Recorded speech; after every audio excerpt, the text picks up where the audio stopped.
ímpetu de servicio, de ver mejor a tu país, para ti y tu familia. La pasión por tu profesión es lo que te define, porque sabemos que eres bueno, pero queremos que seas el mejor. En la Escuela de Posgrado de la Universidad Norbert Wiener, creemos en ti. Por eso te impulsamos a alcanzar tu máximo potencial y luchar por tu pasión para seguir avanzando. Somos parte del grupo Wiener Carrión y hace más de 50 años impulsamos una experiencia educativa que trasciende en nuestro país. En nuestra escuela de posgrado contamos con más de 12 años de experiencia, brindando así una formación integral en salud, criminalística, educación, gestión pública, investigación, derecho e innovación. Nos comprometimos con nuestro país en formar profesionales del más alto nivel, líderes con propósito social, líderes con excelencia académica. Impulsados por una gran red de universidades en todo el mundo, con convenios nacionales e internacionales que promueven la movilidad estudiantil y docente a través de pasantías, clases espejo, congresos y eventos internacionales de primer nivel. Nos impulsa el generar conocimiento propiciando el aprendizaje mediante la investigación y producción de artículos publicados en las principales revistas científicas del mundo. Nos impulsan nuestros docentes investigadores. Nos impulsan nuestros alumnos y egresados. Profesionales íntegros y competentes con visión global, capaces de superar cualquier obstáculo para seguir avanzando. Nos impulsa la misma pasión que te motivó. Esa pasión que impulsa al máximo tu potencial. ¿Y a ti? ¿Qué te impulsa a crecer? Posgrado Universidad Norbert Wiener. Tu impulso.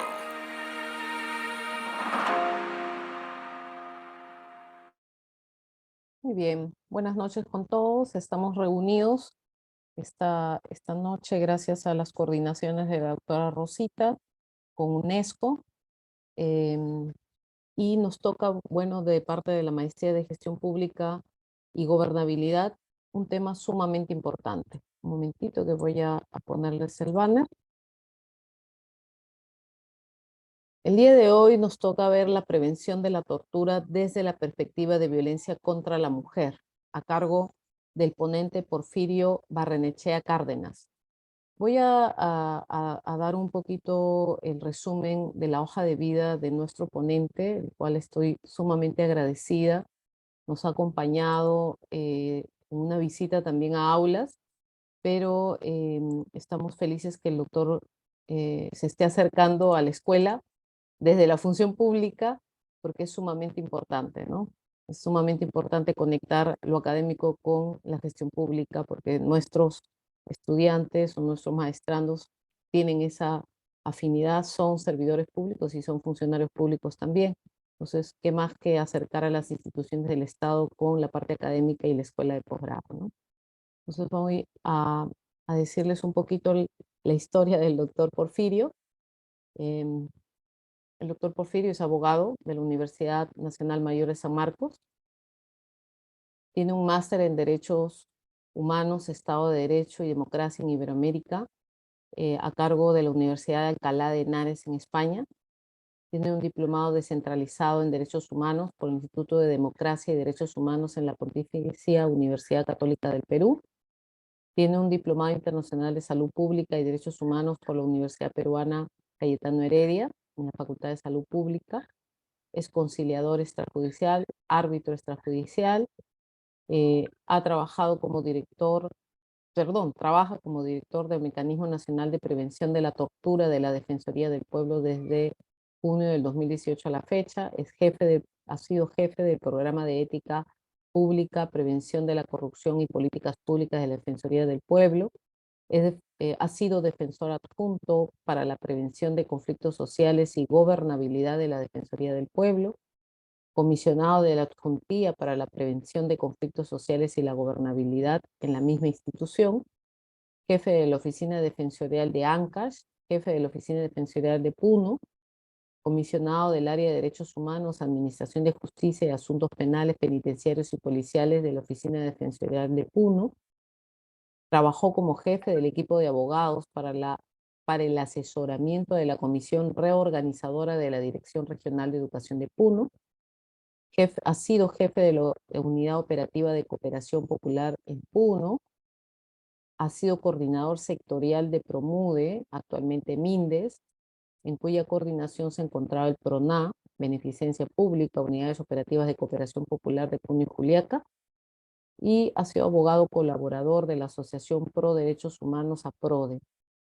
Obviamente es docente del curso de conflictos en las maestrías de Administración Pública de la Universidad Católica, en sedes de la Universidad Católica, docente de los cursos de Derechos Humanos y Derecho de Integración, de la Universidad Católica Los Ángeles de Chimbote, en la sede de Huaraz. Ha participado en varios eventos fuera del país, como talleres, en temas que son propiamente de su expertise, la situación de las mujeres y las personas del LGBTI en los primeros momentos de la detención. Ha participado en la presentación de diagnósticos penitenciarios federales, en pasantías para intercambio de experiencias en prevención de tortura con la Procuración Penitenciaria de la Nación Argentina. Ha participado en foros sobre mecanismos de prevención de la tortura y malos tratos en las primeras horas de detención. Ha participado en conferencias sobre el papel del Ombudsman en la protección de los derechos humanos y la solución pacífica de los conflictos por la Organización de los Estados Americanos, la OEA, y entre otros. Así que nada, doctor, le agradecemos desde la Escuela de Posgrado. No quiero quitarle el tiempo porque lo que queremos es escucharlo y nada, esperamos que pronto forme parte del equipo de la Escuela de Posgrado. Le doy la bienvenida y lo dejo para que usted nos informe sobre todo lo que tiene que decirnos el día de hoy. Sí, doctora, muchas gracias por la presentación.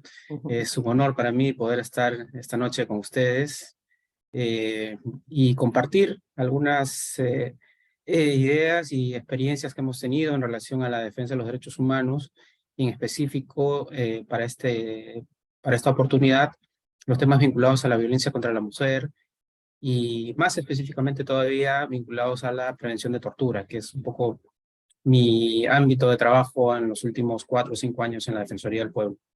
Permítame, por favor, compartir la presentación. No sé si la tienen a la vista.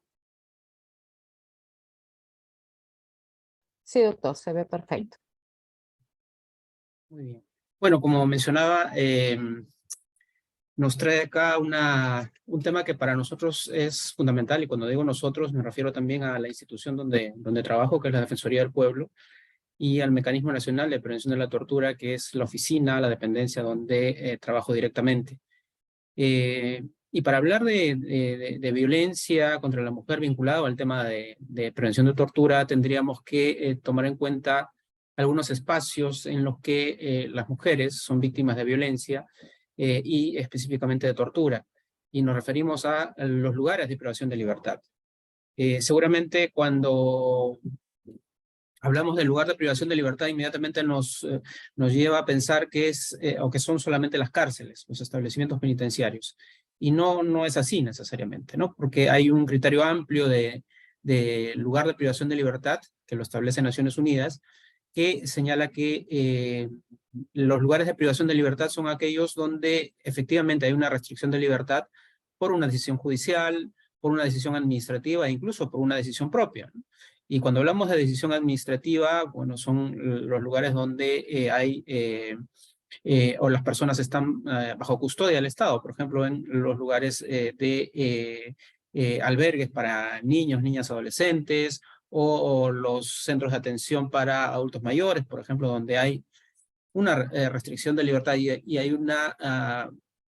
un compromiso del Estado de custodia de estas personas para que se evite pues la vulneración de sus derechos, ¿no?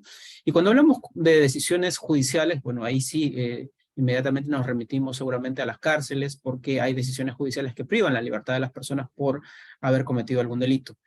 Y finalmente, cuando hablamos también de privación de libertad por decisión propia, hablamos cuando nos sometemos a determinadas reglas, a determinadas normas que restringen nuestra libertad, y nos referimos, por ejemplo, a las escuelas de formación policial militar, donde hay una decisión del estudiante, del cadete que se presenta a seguramente ser formado para ser oficial o suboficial de las Fuerzas Armadas o de la Policía Nacional, y hay una restricción de la libertad porque no puede salir libremente, sino que tiene que tener toda una autorización y un trámite seguramente administrativo también. Entonces, en ese escenario es que vamos a un poco enfocar la presentación, y tiene que ver con justamente cómo en esos escenarios de privación de libertad se vulneran los derechos de las mujeres, donde se identifica una serie de situaciones de violencia, y vamos a ver todo el tema de violencia en un momento, pero repito, no necesariamente o no solamente en relación a los establecimientos penitenciarios, sino también a otros espacios de los cuales también vamos a compartir algunos hallazgos y algunas recomendaciones de lo que muchas veces se normaliza como que algo habitual, como que debería ser así, pero viéndolo en el fondo, pues son vulneraciones a derechos que tienen que ver con violencia y en específico contra las mujeres, y que además pueden ser incluso actos de tortura o tratos crueles, inhumanos o degradantes.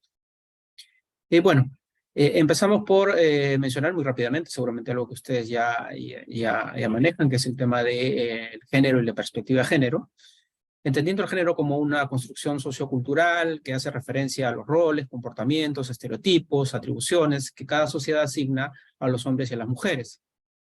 Históricamente, y ustedes seguramente también lo pueden mencionar, dentro de esta construcción social, pues se ha asignado roles inferiores a las mujeres que generan desequilibrios en relación a los varones, y a la vez eso puede incluso generar situaciones de violencia, ¿no? Entonces, desde la perspectiva de género, tratamos de identificar, recoger y entender la discriminación, desigualdad y exclusión de las mujeres para, a partir de ahí, adoptar medidas que conlleven a la equidad entre los hombres y las mujeres. Es desde esta perspectiva de género también que vamos a abordar el tema de la prevención de la tortura y los tratos crueles, inhumanos o degradantes, porque justamente desde esta forma de organizar la sociedad es que se ha estructurado todo un sistema en el que las personas privadas de libertad, y en específico las mujeres, pues son objeto de vulneración de derechos, ¿no? Y vamos a verlo a continuación. La relación entre tortura y discriminación, por ejemplo, contra las mujeres. La Convención contra la Tortura es un documento internacional de Naciones Unidas que ha sido suscrito y ratificado por el Perú en el año 1988, que es un compromiso que asume el Estado peruano frente a las naciones del mundo de evitar cometer tortura. Señala que todo acto que constituya tortura, cuando éste se comete por cualquier razón basada en cualquier tipo de discriminación, pues representa la comisión de esto, ¿no? de un acto de tortura.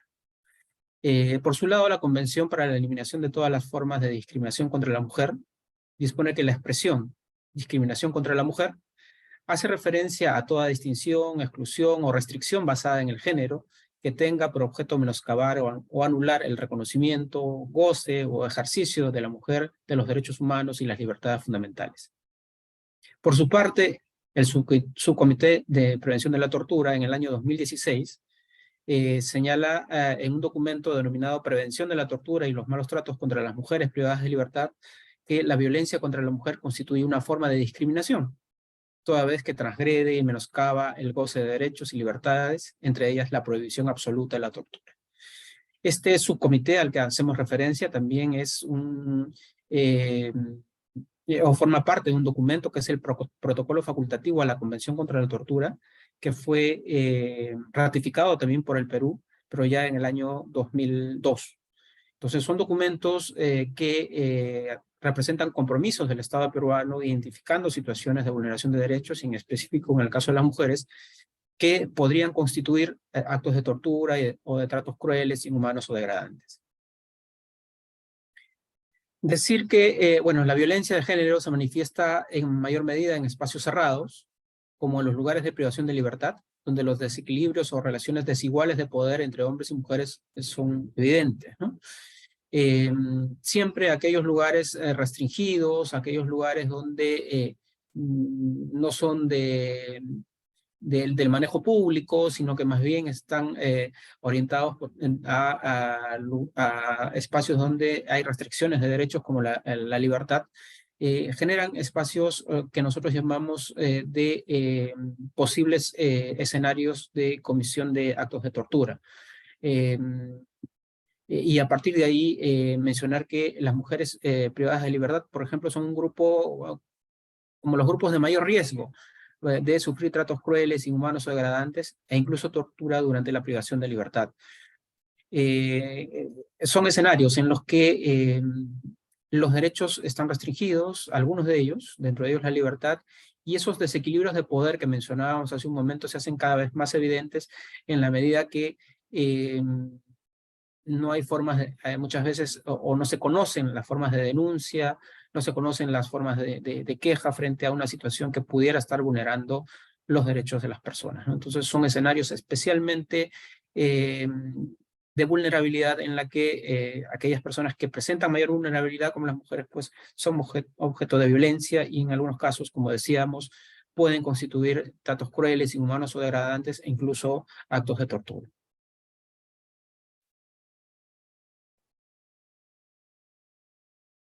Vamos a avanzar con la diapositiva, creo que no está avanzando.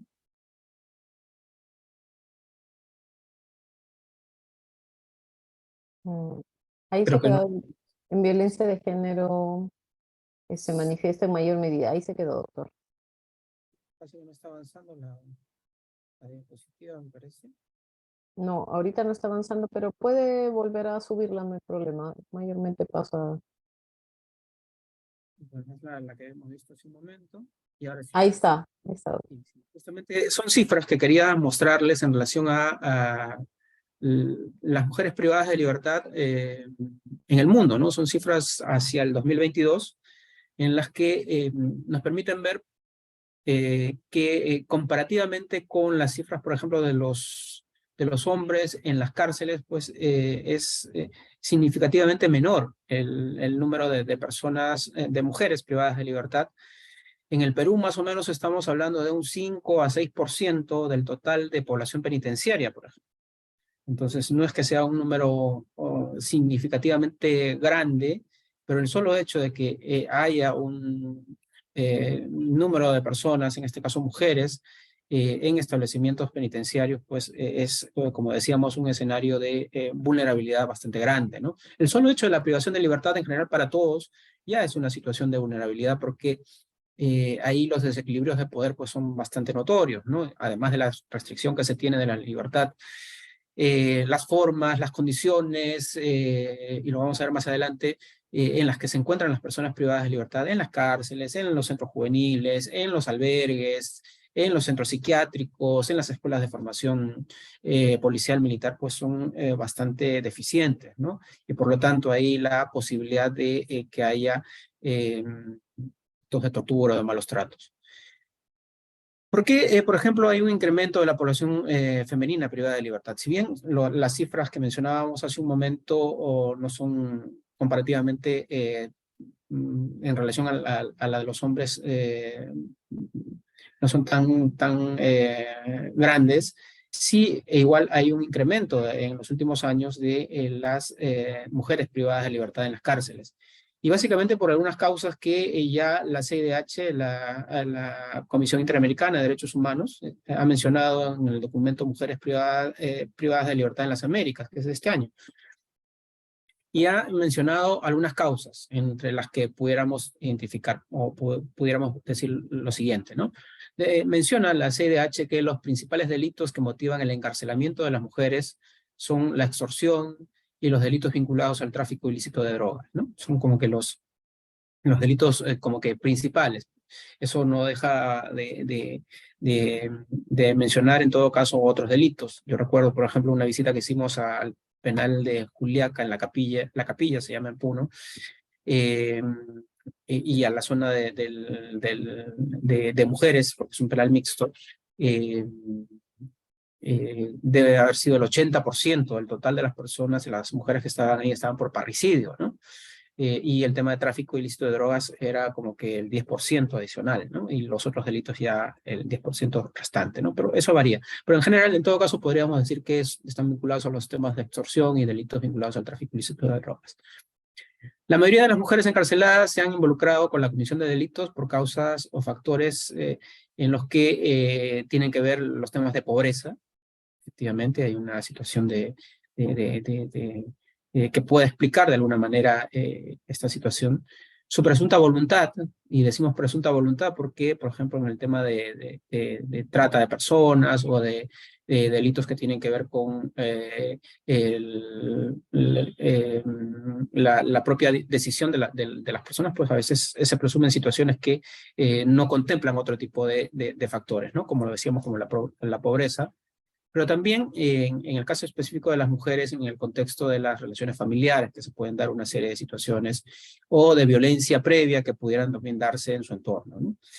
La CIDH dice que el incremento del número de mujeres privadas de libertad responde a la adopción de políticas públicas de seguridad, también conocidas como políticas de mano dura, ¿no?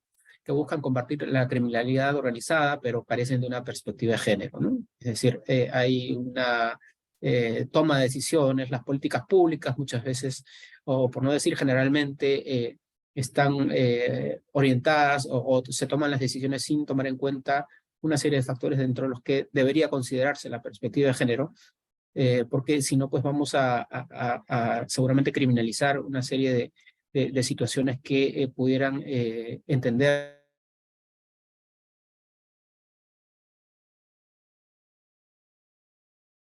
a superar temas de pobreza, por ejemplo, o de vulnerabilidad en general, en el caso específico de las mujeres. Las mujeres privadas de libertad en los centros penitenciarios, bueno, mencionar que los sistemas, normas y políticas penitenciarias han sido diseñadas por y para los hombres. Eso es algo que se evidencia en la revisión de las normas, en la propia infraestructura misma de los lugares de privación de libertad. Eso es algo que ya lo vienen diciendo diversos organismos internacionales, en la medida que, por ejemplo, los establecimientos penitenciarios mixtos en el Perú, en principio son establecimientos, me refiero a la infraestructura, al diseño arquitectónico del establecimiento penitenciario, está pensado para varones, ¿no? Y si en algún momento se da un espacio para albergar también a mujeres, se les da pues un espacio mínimo, reducido, sin tomar en cuenta o los derechos que les corresponden por su condición de ser mujeres, ¿no? Y por una serie de situaciones que seguramente vamos a ver más adelante, y que finalmente representan violencia en contra de ellas en la medida que son acciones que van atentando contra la libertad y en general con sus derechos, ¿no? Como decíamos, ¿no? Debido a que las mujeres privadas de libertad representan una minoría dentro de la población penitenciaria, sus derechos humanos y necesidades no son visibilizados, ¿no? Si bien son una minoría comparado o porcentualmente con las cifras de varones que están en los establecimientos penitenciarios, y no hacer visible a este sector, pues lo que genera es, como decíamos, que se invisibilicen una serie de necesidades y derechos que tienen que ser respetados, ¿no? Las dificultades que enfrentan las mujeres en prisión, incluso las mujeres trans, se intensifican debido a factores directamente relacionados a su género, ¿no? Los problemas que las mujeres experimentan durante la privación de libertad. Y reiteramos ahí la privación de libertad entendida como un espacio, un contexto en el que se pueden cometer, además de vulneraciones de derechos que seguramente vamos a mencionar, que todos ellos pueden constituir además tratos crueles, inhumanos o degradantes, o incluso tortura, ¿no? Entonces, reitero ahí como que se normalizan una serie de situaciones que les voy a mencionar, pero eso mismo es violencia, y eso mismo puede incluso llegar a ser una situación de tortura que tendría que investigarse incluso de manera específica, con instrumentos específicos para determinar las responsabilidades y las sanciones a quienes correspondan. En el tema de violencia, por ejemplo, las mujeres, incluidas las mujeres trans, se encuentran en constante riesgo de sufrir diversas formas de violencia, entre ellas violencia sexual. Esta puede ser ejercida tanto se refiere a la violencia, tanto por personal de custodia como por otras personas detenidas. En relación a las limitaciones para la atención en salud, por lo general los centros penitenciarios no cuentan con profesionales de salud de sexo femenino, así como ginecólogas o tocólogas, para la atención oportuna de las mujeres, especialmente de las mujeres gestantes y lactantes. No se brinda productos de higiene menstrual y acceso al agua para el aseo, que representa una limitación, ¿no? La atención en salud, por ejemplo, es deficiente en general en los establecimientos penitenciarios, pero es mucho más deficiente porque, como decíamos, todo el diseño no está pensado en atender las necesidades y los derechos de las mujeres, sino sobre todo de los hombres, ¿no?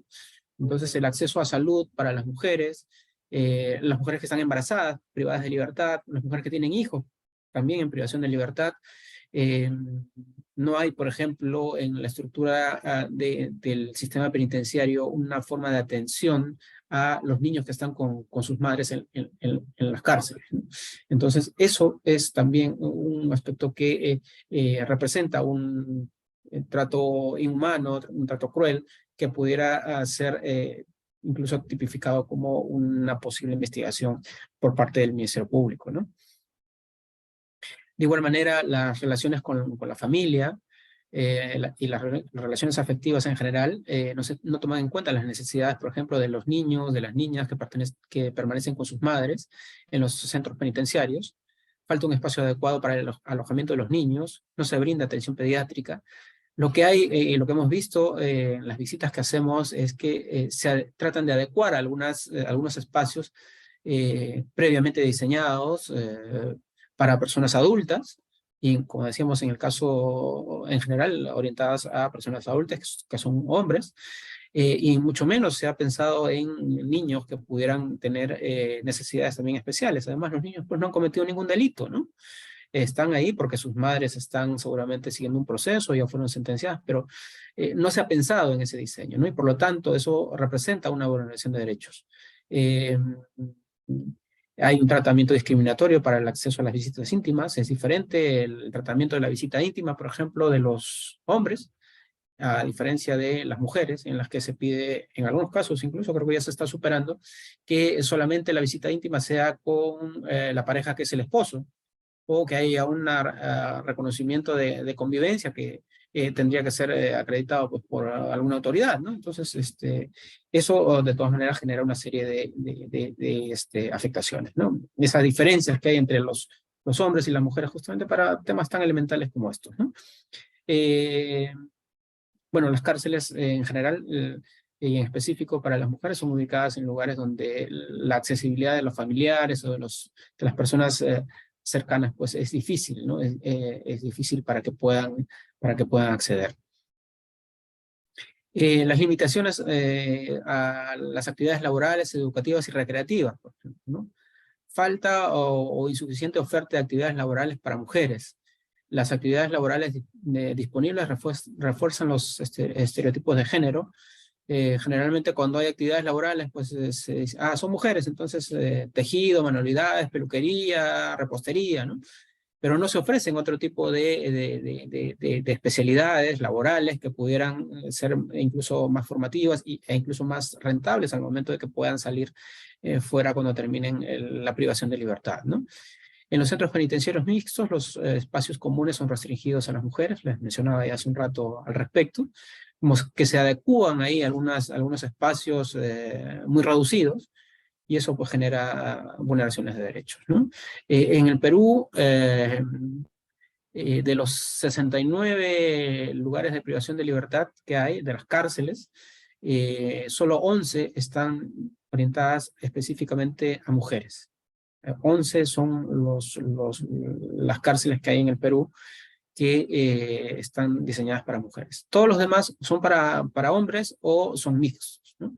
En varias regiones del país hay establecimientos penitenciarios mixtos, y bueno, ahí se ve toda la precariedad y toda hasta improvisación de adecuar espacios que restringen todos los derechos y necesidades que hemos mencionado, y también no solo de las mujeres, sino también de los niños o niñas que los acompañan, en el caso de Perú, hasta los 3 años de edad, ¿no?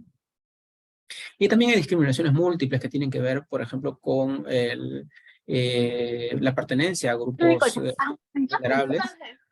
¿Por qué? Se ha filtrado, pero hay un Disculpe. audio. Sí, sí, disculpe. De acuerdo. Sí, mencionaba que también observamos discriminación múltiple, ¿no? Que tiene que ver con la pertenencia a grupos especialmente vulnerables, como el caso de las personas LGBTI, toda la situación de las mujeres lesbianas o las mujeres trans, y también de las mujeres que pertenecen a minorías étnicas, ¿no?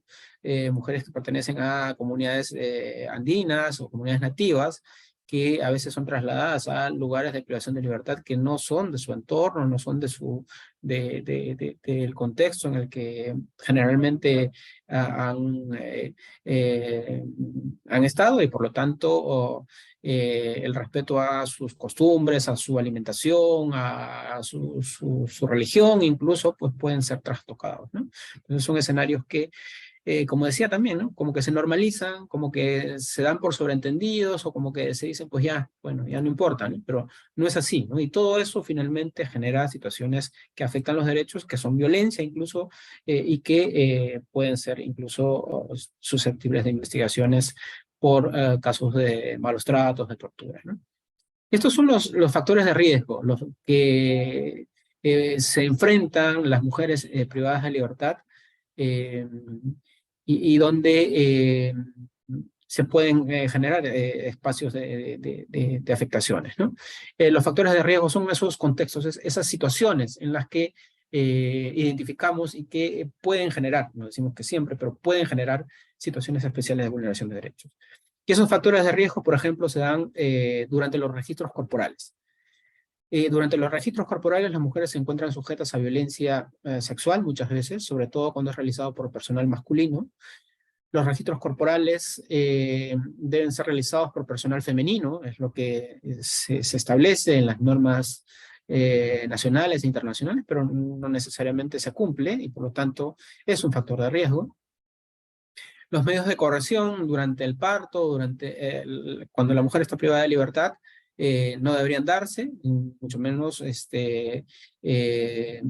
cuando se está produciendo el alumbramiento o la gestación, ¿no? Son espacios o situaciones en las que deben prohibirse cualquier tipo de situación de afectación a la integridad de las personas. Algún castigo, por ejemplo, no debería darse, pero a veces se presentan. Son, como decía, factores de riesgo, espacios en los que pueden darse afectaciones de derechos. Los temas de aislamiento, que son bastante recurrentes, porque a veces aislamiento por castigo, pero que finalmente representan escenarios también de riesgo bastante grave de vulneración de derechos, ¿no? Las mujeres privadas de libertad que se encuentran en aislamiento pueden sufrir diferentes formas de abuso por parte del personal de custodia. Generalmente los lugares de aislamiento pues son lugares bastante deprimentes, sórdidos, sin ningún tipo de condiciones mínimas, ¿no? Porque justamente, entre comillas, son lugares de castigo, y por lo tanto deben servir ejemplo para aquellas personas que pudieran de repente haber cometido alguna infracción y son como que castigadas en esos lugares, ¿no? El aislamiento puede generar graves afectaciones psicológicas en las mujeres, que pueden perjudicar su interacción con la sociedad y con sus hijos y sus familias, ¿no? Incluso para el aislamiento hay un tiempo máximo establecido, y por lo tanto el permanecer en espacios de aislamiento 15, 20, 30 días o más, pues ya justamente generan estas afectaciones que incluso pueden ir a afectar la psicología de las mujeres, y eso se expresa seguramente en su interacción con la sociedad y sobre todo con sus hijos y con su familia, ¿no? El tema de la separación o de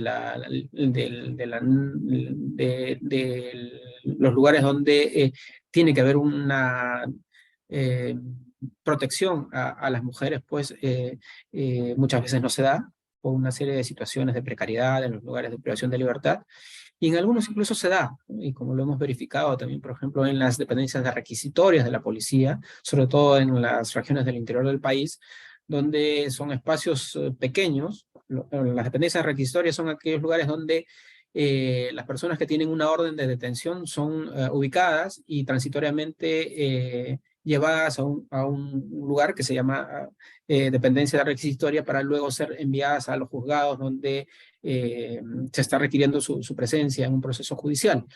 Pero en ese tránsito, por ejemplo, como son lugares pequeños, lo que hay es, si no los tienen todos juntos, y eso dice la observación de que no deberían estar todos juntos porque hay una posibilidad de vulneración de derechos de las mujeres, y en algunos otros casos lo que se hace es como que hacer divisiones con rejas en espacios de 4 por 4 metros, sin mentirles, es así, hemos verificado varias veces, y donde más que distribución de los espacios como celdas, son como que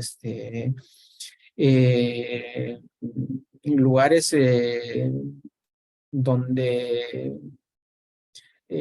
no hay ningún tipo de reserva a la intimidad,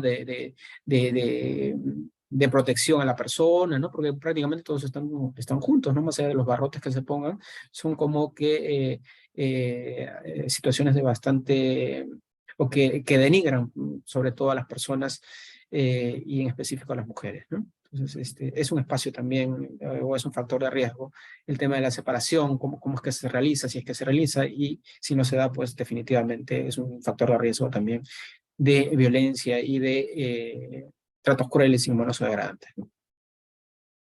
Bueno, frente a todo lo que hemos mencionado, también a nivel de las organizaciones de protección de derechos humanos, en este caso Naciones Unidas, que es el sistema universal, al cual se ha adherido el Perú, a varios documentos, a varias instancias, establece Naciones Unidas lo que se llaman las reglas de Bangkok, o las reglas para el tratamiento de las reclusas y medidas no privativas de libertad para las mujeres. Y señala en las reglas de Bangkok que las necesidades específicas de las mujeres en el sistema de justicia penal, y contempla salvaguardas, es decir, garantías, para responder a los riesgos de los malos tratos y tortura durante la privación de libertad. Así como Naciones Unidas señala que hay reglas, como estas reglas de Bangkok, también ha establecido unos procedimientos, unas instancias en las que también se busca, de alguna manera, proteger los derechos de las personas, y en específico de las mujeres, a que se vulneren sus derechos, ¿no? Y en ese sentido se han creado algunas instancias a propósito de documentos internacionales suscritos, en este caso también por el Perú, como por ejemplo la Convención contra la Tortura y el protocolo facultativo a la Convención contra la Tortura, que establece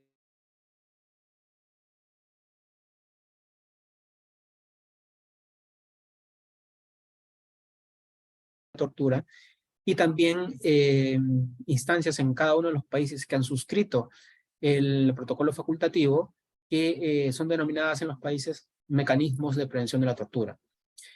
En el Perú se ha establecido un mecanismo nacional de prevención de la tortura a propósito de la ley 30.394, perdón, ahí dice 92 y 94, y que le encarga a la Defensoría del Pueblo, además de las funciones que ya venía o que ya tiene desde el año 1996, desde fines del 2015, la posibilidad de implementar un mecanismo nacional de prevención de la tortura como una función adicional a la que ya se tenía. Entonces, tenemos las reglas de tratamiento de las reclusas de Naciones Unidas, que son las reglas de Bangkok.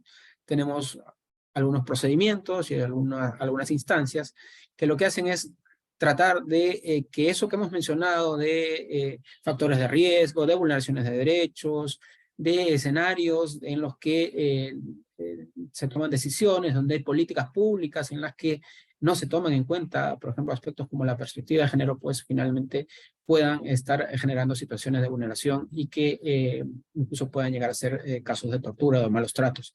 Para eso justamente hay, como decía, una serie de instancias, de procedimientos que desde la perspectiva de la prevención se trata de alguna manera, poder ir superando de manera progresiva algunas circunstancias y algunas decisiones que se han tomado a nivel de los países, en el caso específico del nuestro, para que esos temas, esos aspectos que generan vulneración de derechos, pues se vayan superando, ¿no? Se vayan eliminando. Y para eso hay también un enfoque que es el enfoque de la prevención de actos de tortura, de tratos crueles, inhumanos o degradantes, que es un poco lo que marca la pauta en el caso específico de la oficina en la que trabajo, ¿no? Que es el mecanismo de prevención de la tortura. Y decíamos que marca la pauta porque se entiende que es, en el caso del mecanismo de prevención de la tortura, justamente un mecanismo de prevención, ¿no? Que lo que busca es tratar de llamar la atención de las autoridades a fin de que se identifiquen primero los factores de riesgo y a partir de ahí ir eliminando de manera progresiva. Y digo progresiva porque hay factores estructurales, por ejemplo, como el tema del hacinamiento, o de la propia infraestructura que no se puede seguramente solucionar de un día para otro, pero sí a través de políticas públicas que permitan tomar decisiones que tengan, por ejemplo, enfoque de género, nos van a permitir ir revirtiendo esas situaciones que mencionábamos hace un momento. Y mencionábamos el enfoque de prevención, entendiendo también la prevención desde un doble sentido, de una doble entrada, ¿no? Una primera que justamente efectivamente es intervenir para que hechos de tortura, de malos tratos que representen factores de riesgo, pues no se cometan, ¿no? Que no se lleven o que no se cometan actos de tortura. Para eso las visitas preventivas que se hacen, que seguramente les voy a mencionar en un momento. Pero si ya ocurrieran alguna situación de tortura como que suceden, y eso no podríamos negarlo, en cifras de la Defensoría del Pueblo, por ejemplo, en el año 2022 hubieron 387 quejas por temas de conflictos a nivel nacional, un 20% más que en el año 2021. Entonces, no es que solo sean pues situaciones aisladas que suceden esporádicamente, ¿no? Imagínense, solo la Defensoría del Pueblo tiene 387 casos vinculados a temas de tortura a nivel nacional, ¿no? Y eso es solo lo que llega a la Defensoría. Imagínense qué situaciones hay y que no conocemos, ¿no? Pero entonces, cuando ya suceden los hechos de tortura, también se entiende la prevención y la intervención nuestra para que no vuelvan a suceder.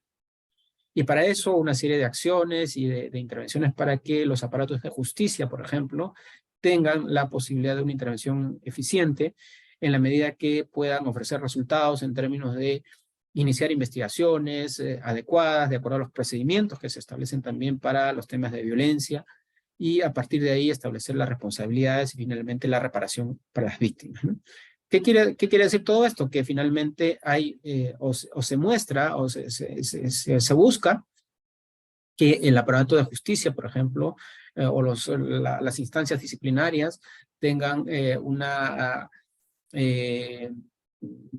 ofrezcan resultados, y eso justamente va a ser como también una forma de disuasión para aquellos que en algún momento estuvieran tentados de cometer algún acto de violencia o acto de tortura o de malos tratos en contra de las personas, y en específico de las mujeres, ¿no? Entonces hay una doble entrada a la prevención, uno para que no suceda y otro para que no vuelva a suceder, ¿no? Son como que dos escenarios diferentes donde el tema de prevención también se puede implementar. En relación a lo que corresponde al mecanismo de prevención de tortura, 4 funciones: la función de visita, de asesoramiento, la función educativa y la función de cooperación. Para efectos de esta presentación, nos centraríamos en la función de visita, que son las supervisiones que se realizan a los lugares de privación de libertad. Dentro de este enfoque, como decíamos, de prevención, esta doble entrada a la prevención, que nos permite identificar hallazgos y seguramente también recomendaciones para que aquello que se ha identificado como factor de riesgo pues tenga que ser eliminado en la medida que se tomen decisiones para que las personas privadas de libertad pues finalmente estén o sean respetados en sus derechos, ¿no? Y es a partir de esta función de visita que se han elaborado algunos informes que tienen que ver justamente con las mujeres privadas de libertad, en donde se ha identificado situaciones de violencia, en donde se ha identificado casos en los que incluso esta violencia puede constituir actos de tortura o de tratos crueles, inhumanos o degradantes, y por lo tanto ahí el accionar del sistema de justicia o de los sistemas disciplinarios en los lugares en donde se han identificado estos hechos pues tendrían que funcionar adecuadamente para que se pueda sancionar a los responsables, ¿no? Entonces, en varios escenarios, 3 informes que hemos nosotros presentado donde hemos enfocado esa mirada, ¿no? Esa mirada a los derechos de las mujeres que son vulnerados en estos escenarios de privación de libertad. Y cuando hablábamos al inicio de privación de libertad, mencionábamos que pueden ser también, ¿no? Los centros penitenciarios, pero también pueden ser las escuelas de formación policial militar, pueden ser los centros los centros juveniles, los centros de acogida para niñas, niños, adolescentes, pueden ser los centros de atención para adultos mayores, por ejemplo. Pero en esta oportunidad les presento tres espacios en los que hemos nosotros identificado vulneraciones de derechos en las escuelas de formación policial militar y en los establecimientos penitenciarios. Hemos publicado varios informes ya que están a disposición en la página web de la Defensoría del Pueblo, pero que dan cuenta justamente de las vulneraciones a los derechos de las mujeres y que finalmente son actos de violencia que afectan su dignidad, su integridad e incluso en algunos casos la vida de las personas, ¿no? Y bien, bueno, este informe que presentamos, por ejemplo, de las condiciones de las mujeres en los establecimientos de formación policial y militar, fue el primer informe que sacamos en el año 2019, donde se identifican, por ejemplo, que alrededor de 40% de estudiantes, las encuestadas y entrevistadas, se refirió a haber sufrido algún tipo de agresión, de violencia, de los oficiales que están a cargo de su formación, pero también de las propias cadetes y estudiantes que fueron entrevistadas. Se tomó conocimiento de un caso de chantaje sexual, ¿no? No olvidemos de todo el tema de violencia sexual que se da a propósito de estas desigualdades, de estos desequilibrios de poder que hay en los lugares de privación de libertad. Las estudiantes refirieron que existe discriminación por razón de género, no tienen las mismas oportunidades que los hombres y reciben comentarios sexistas. Hablábamos ahí, por ejemplo, de todo el tema de las actividades de formación o las especialidades, por ejemplo, en los temas de policía, ¿no? Donde se restringía las especialidades de las cadetes a la custodia de instituciones, a trabajos de menor riesgo, entre comillas, y reservándose las otras especialidades para los alumnos y los cadetes hombres, por ejemplo, ¿no? Y esa era parte de lo que se mencionaba de los requerimientos de una mayor igualdad para tanto hombres como mujeres, ¿no? Se observaron, por ejemplo, duchas sin puertas ni cortinas y falta de mantenimiento de los servicios higiénicos, en el caso de las mujeres, ¿no? Y todo el tema de la intimidad, por ejemplo, ¿no? Cómo resguardar la dignidad de las personas, la intimidad de las personas si hay un espacio abierto de duchas que a veces no son ni duchas, son como caños y de ahí cae el agua y están expuestas a porque hay oficiales que son los instructores, también hay mujeres, pero también hay varones que pudieran incluso afectar la dignidad y la intimidad de las personas, ¿no? En el caso de las mujeres. Y en una de las escuelas de formación militar no había suministro de agua regular, por ejemplo, y que tenían que juntar agua en baldes, ¿no?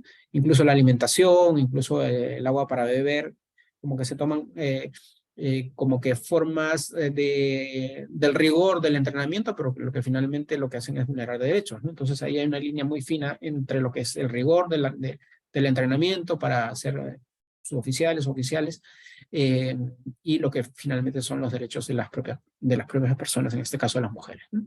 Bueno, recomendaciones que tienen que ver con lo que hemos mencionado, no las voy a detallar por el tiempo, entiendo.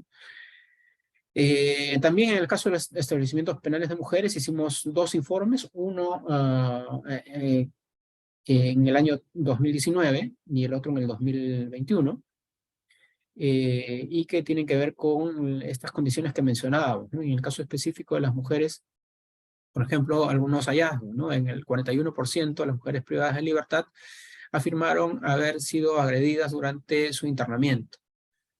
El tema de violencia interna, ¿no? Las mujeres privadas de libertad refirieron que no tienen conocimiento sobre los mecanismos para presentar quejas por malos tratos.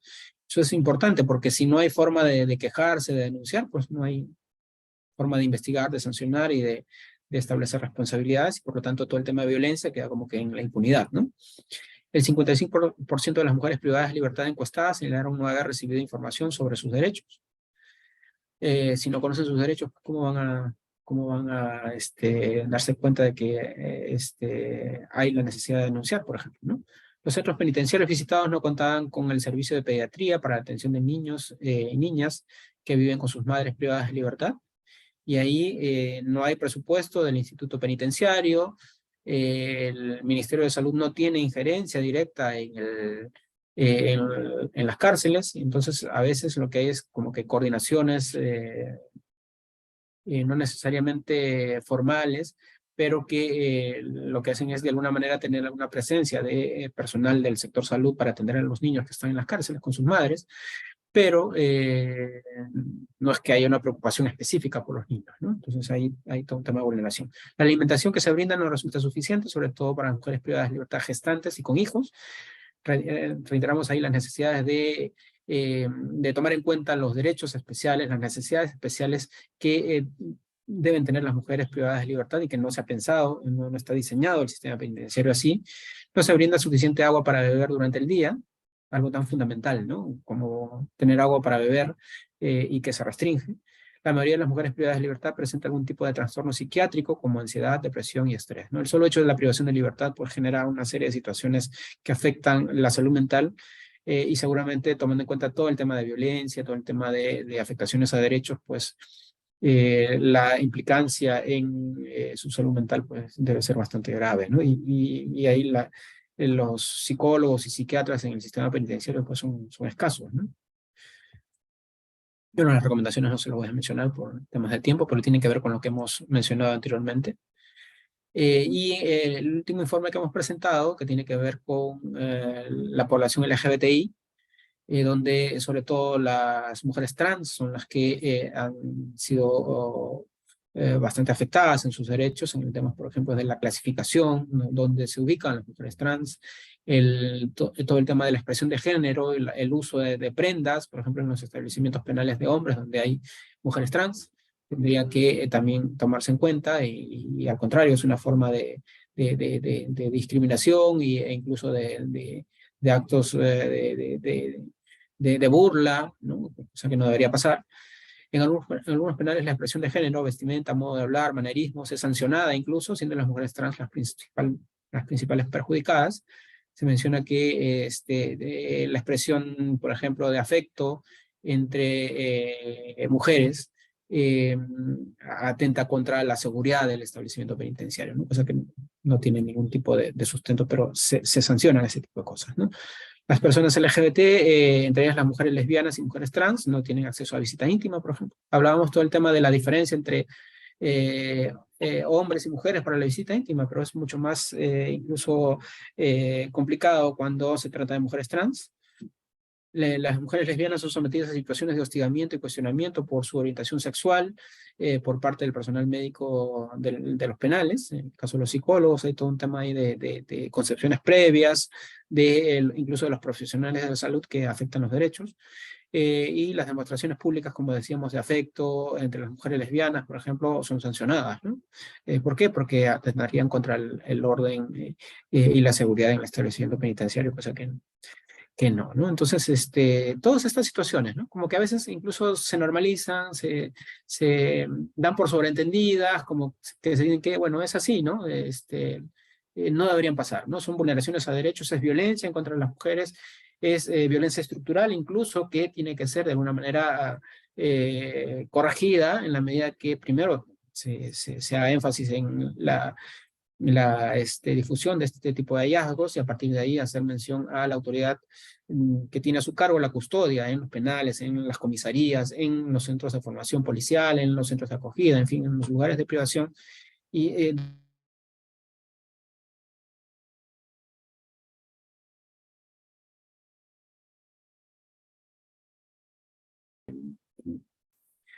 con la toma de decisiones, ¿no? Bueno, recomendaciones que ya no se los voy a mencionar. Y bueno, algunas reflexiones finales para concluir, ¿no? Bueno, mencionar que la privación de libertad en sus diferentes formas afecta a las personas y las convierte o las considera especialmente vulnerables, ¿no? El solo de estar privado de su libertad es ya una situación de riesgo y mucho más cuando se trata de las mujeres por todo lo que hemos mencionado anteriormente. Existen vulnerabilidades múltiples que deben identificarse para un mejor trato y condiciones de internamiento.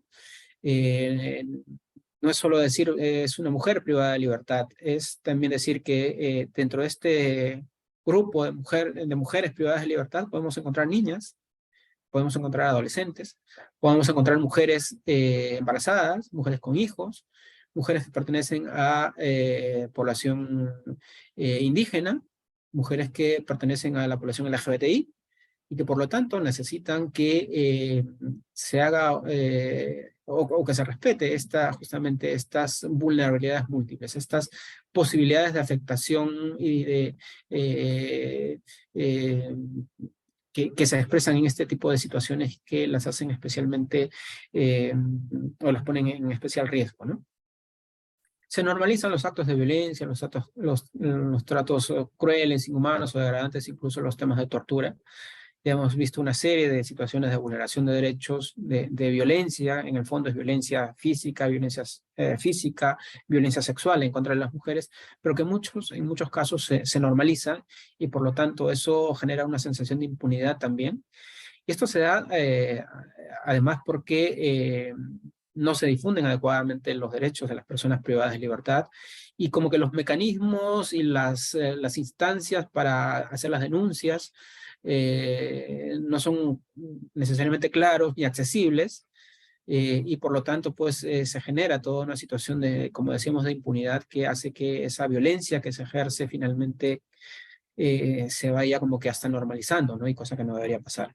Para eso y dentro de la perspectiva, como decíamos también de prevención de tortura, tiene que haber un nivel de respuesta del Estado en el que los sistemas de justicia tengan que accionarse adecuadamente, tengan que ser eficientes en la medida que permitan investigarse. Si se habla, por ejemplo, de temas de tortura o de tratos crueles, inhumanos o degradantes, hay protocolos, hay procedimientos específicos que muchas veces los fiscales, por ejemplo, no conocen, como es la aplicación del protocolo de Estambul, por ejemplo, cuando hablamos de tortura, de tratos crueles, inhumanos o degradantes, y las formas de interrogatorio, y las formas de los procedimientos incluso del Instituto de Medicina Legal tienen unas pautas específicas. Entonces, eso tiene que investigarse primero, ¿no? Debe establecerse responsabilidades, debe sancionarse a quienes hayan cometido los actos de violencia y también debe repararse a las víctimas. Esto, finalmente, lo que hace es disuadir a aquellos que en algún momento quisieran cometer o volver a cometer algunos actos de violencia en contra de las personas y en específico de las mujeres y sirven pues como que, como decíamos desde la perspectiva de prevención también, una forma de evitar que vuelvan a suceder estos hechos, ¿no? Entonces son circunstancias que se dan en la realidad, en específico en el Perú, en los escenarios de privación de libertad, donde las vulnerabilidades son bastante grandes, sobre todo en el caso de las mujeres, en sus diferentes formas de vulnerabilidad también, y que requieren pues una respuesta de la sociedad, del Estado, que permita poder ir eliminando ese tipo de vulneraciones que lo que hacen es cada vez marcar estas diferencias que existen y que se expresan seguramente en esto que hemos mencionado en la presentación, pero también en diversas situaciones que se viven en la sociedad y que como ciudadanos, como personas, tenemos que también contribuir a que se vayan superando, ¿no? Muy bien, es lo que quería compartir con ustedes. Muchísimas gracias. Muchas gracias, doctor. Ahorita vamos a pasar a la rueda de preguntas, si me lo permite. Voy a darle pase a la doctora Rosa para que explique un poco de qué trata la cátedra UNESCO, por qué usted ha sido invitado y por qué hablamos estos temas que son tan delicados y a la vez que son importantes, ¿no? Que todos debemos de conocerlo. Rosita. Muchísimas gracias, doctora Gloria Noriega. Doctor Porfirio Barrenechea, muchísimas gracias. Una excelente presentación, muy interesante, muy importante, que nos permite abordar un tema que estamos trabajando porque nosotros, la Escuela de Posgrado de la Universidad Wiener, es aliada de la Cátedra UNESCO en prevención de violencia contra la mujer. Y aquí se está trabajando básicamente el objetivo de poder fomentar estos conocimientos sobre este tipo de situaciones que se presentan con la finalidad de poder desarrollar acciones que nos permitan, abordando estos temas, generar un cambio, ¿no? Nosotros desde la academia estamos también aportando con personas que conocen del tema y que nos pueden ayudar a enfocarnos y poder generar una serie de acciones encaminadas, como lo mencionaba, a evitar este tipo de violencia. Muchísimas gracias, doctor Porfirio Barrenechea, y muchísimas gracias a la doctora Gloria Noriega, que ha tenido la gentileza de generar este espacio para poder desarrollar este objetivo que nos hemos planteado. Muchísimas gracias. Gracias, doctora. No se preocupe, doctora, que normal le damos la venia para que vaya a dictar su clase. La doctora entra a clases ahorita a las 8. Doctora, muchas gracias. Gracias a ustedes y a todos nuestros participantes por el gran interés demostrado en esta presentación. Muy agradable, muchas gracias. Buenas noches. Muchas gracias, doctora Rosa. Muy bien. Entonces, en mérito a eso, voy a pasar a las preguntas, doctor Porfirio. Cristian Roncal dice, doctor, buenas noches, excelente exposición, felicitaciones. Es cierto que la policía de requisitoria, la policía judicial, a nivel nacional cuentan con espacios pequeños mientras dura la permanencia del requisitoriado, hasta que pase al juzgado recurrente.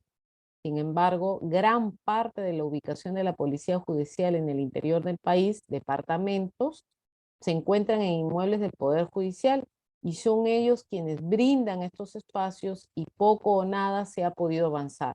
¿Qué nos podría decir sobre ello? Sí, mire, es muy interesante y me da como que pie para comentarles que justamente estamos presentando un informe sobre las dependencias de requisitorias a nivel nacional. Hemos hecho un estudio ahí a nivel nacional con la cooperación suiza que nos ha permitido poder desplazarnos. Y lo que menciona la persona, el participante, efectivamente es cierto, ¿no? Cristian, Cristian perdón. Ronca. Lo que menciona Cristian es efectivamente cierto, ¿no? En la medida que son espacios reducidos. Y en lo que sí tendríamos que mencionar, y es a propósito de este informe que vamos a presentar, que tiene que ver con una indefinición en relación al lugar donde se ubican las dependencias de policía judicial y requisitorias.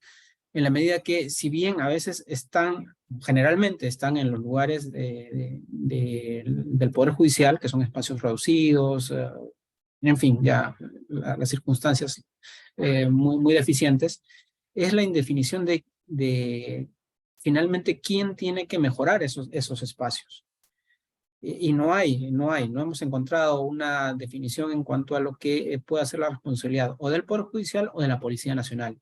Y entre la Policía Nacional y el Poder Judicial, como que se pasan la responsabilidad y nadie quiere tomar decisiones, salvo en algunos lugares en los que ya porque la situación pues es demasiado deprimente, a veces el Poder Judicial hace alguna reparación, el tema del agua, por ejemplo, o de repente acondicionar con una silla más para las oficinas de los policías, porque también los policías son afectados ahí en esos espacios reducidos, insalubres, ¿no? Pero también es la policía la que también hace algunos arreglos, porque tampoco pues, pueden estar los policías en esas condiciones, ¿no? Todo el tema de la limpieza, por ejemplo, solamente de las celdas. ¿Quién las tiene que hacer, no? O sea, no hay una definición. Todo el tema de la alimentación, por ejemplo, ¿no? Entonces, no hay una responsabilidad del Poder Judicial, no tiene una partida para dar la alimentación a las personas que están, en principio deberían estar 24, 48 horas, ¿no? Pero hay gente que se queda semanas, meses, porque a veces no hay recursos para el traslado. Entonces, ¿quién brinda la alimentación? Cuando hay familiares, efectivamente, a veces los familiares van y llevan la alimentación.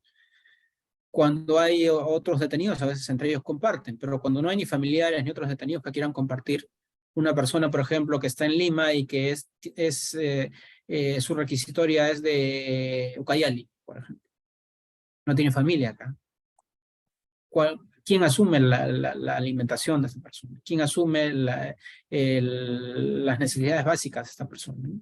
Y más si se trata de una mujer, ¿no? Necesitan una serie también de atenciones que tendrían que tomarse en cuenta, incluso los espacios para que tengan que estar de repente varios días, ¿no? Entonces, ahí hay una indefinición que hemos identificado y que estamos recomendando, y para la presentación del informe que les menciono, estamos convocando al gerente general del Poder Judicial y el comandante general de la policía, porque depende de ellos, ¿no? Incluso vamos a tratar de ver que haya alguien del Ministerio del Interior, porque es un tema de presupuesto y también de decisiones que pasen por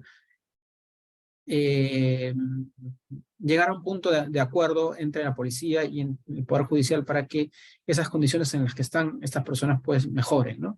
Y que se establezcan los procedimientos que sean necesarios, ¿no? Pero sí, efectivamente, lo que mencionaba Cristian es totalmente cierto. Doctor, ¿los informes especiales son públicos? claro, están en la web de la Defensoría. O si gustan, a través del suyo, doctora, puedo hacerles llegar. Tenemos a la fecha 12 informes especiales que hemos presentado, ¿no? Solo les he O presentado los solo que el tienen... link, o solo el link y se los Sí, paso claro. por acá. Ujú, para que ellos puedan entrar. Dice, ¿se da el mismo trato? Liz dice, ¿se da el mismo trato o alguna clasificación por el delito que ha cometido las reclusas? Sí, dependiendo más que por el delito, por entre comillas, el nivel de peligrosidad, ¿no? Que pudieran tener. Entonces hay como que lugares donde la seguridad, el nivel de seguridad es mínimo, mediana y máxima, ¿no? Que es lo que se establece generalmente en el sistema penitenciario.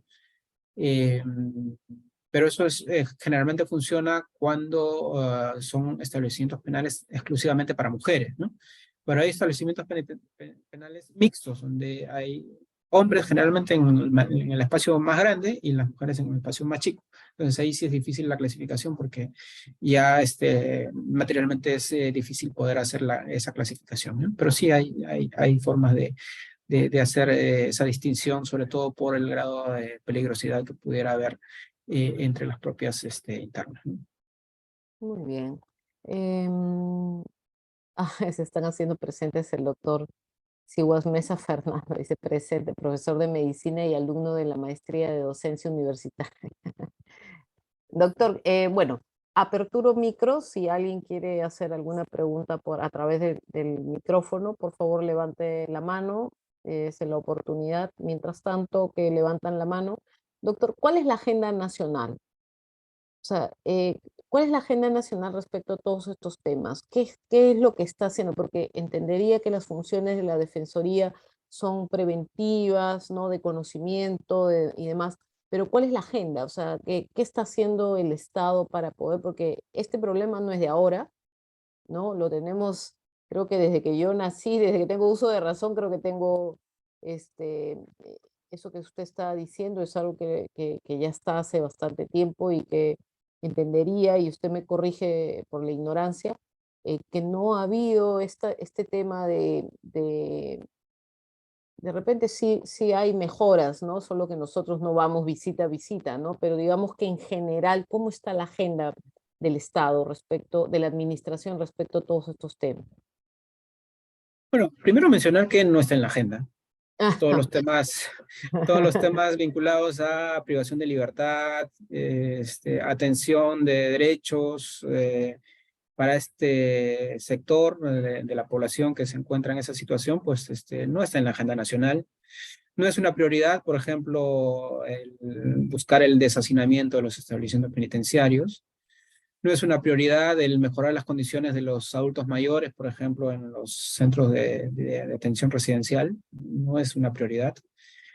Eh, de repente pudiera haber algún nivel de mejora, como que justamente nos han mencionado hoy día, por ejemplo, ante una visita en la Escuela de Formación de la Fuerza Aérea, y me refiero a las escuelas de formación policial militar. Ahí pudiéramos entender que hay un nivel de atención mayor, eh, con recursos, con mejores condiciones, pero en general no está en la agenda pública la atención de las personas privadas de libertad. Y por lo tanto, el hecho de hacer visibles estas situaciones, pues es como que un reto, ¿no? En la medida que hay que tratar de alguna manera de que por lo menos alguno de estos temas esté en la agenda. Temas tan básicos como la alimentación de las personas privadas de libertad sería pues como que algo que no lo encontramos en otros países, incluso de la región, ¿no? El Estado tiene que hacerse cargo, por ejemplo, de la alimentación de las personas que están en las dependencias de requisitorias, en general en las comisarías, y eso no sucede. O sea, derechos tan básicos como la alimentación, como el acceso a agua, servicios higiénicos, pues, no accesibles, sino eh, por lo menos dignos, ¿no? No hay, ¿no? Entonces, es un poco llamar la atención. No está en la agenda pública, si bien hay una iniciativa a propósito de los escándalos que han habido de corrupción en el Instituto Penitenciario, que se va a plantear la reorganización, una de las tantas reorganizaciones del Instituto Nacional Penitenciario. Pero si no se toman en cuenta todo,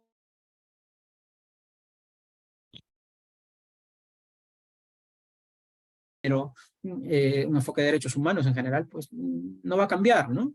Pero sí, en todo caso, hay batallas más pequeñas, ¿no? De mejorar de repente condiciones muy puntuales, que es lo que estamos tratando de revertir, y buscar oportunidades, como por ejemplo en esta reorganización del sistema penitenciario para ir incluyendo algunas cosas, ¿no? Algunas ¿Por qué? que vayan cambiando de manera progresiva esto que hemos mencionado en la presentación. Muy bien. Acá Modesto Rosales dice, ¿no? En los centros de formación son las mismas instructoras, son quienes les cuidan en su formación, luchan. ¿Dónde está el supuesto exceso? Supuestamente las mujeres reclusas entran solas a la cárcel. Investigaron cómo es que se hicieron de hijos. A ver, no entendí muy bien, pero claro, son escenarios diferentes. Un escenario es el de las escuelas de formación. Por eso decíamos que hay diferentes formas de privación de libertad, ¿no? Y diferentes decisiones que generan esa privación de libertad. Una es la decisión judicial, y ahí las personas pues, que han cometido delito o que están siendo investigadas por la comisión de un delito, pues son privadas de su libertad y van a las cárceles de manera preventiva o ya con sentencia firme, ¿no? Y hay otras decisiones que son administrativas, que tienen que ver con las situaciones de abandono, por ejemplo, de los niños, de las niñas, de los adolescentes, de los adultos mayores, en los que el Estado asume la custodia de ellos.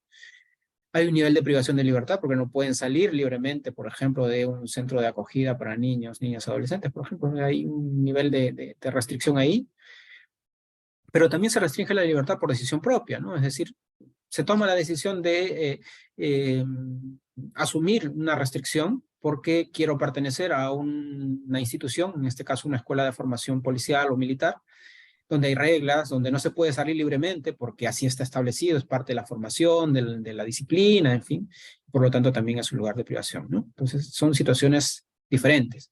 Ahora, en el caso específico de las mujeres, pues sí hay vulneración de derechos. No porque haya de repente ido a una escuela de formación policial militar, no se cometen afectaciones a derechos, no se comete violencia.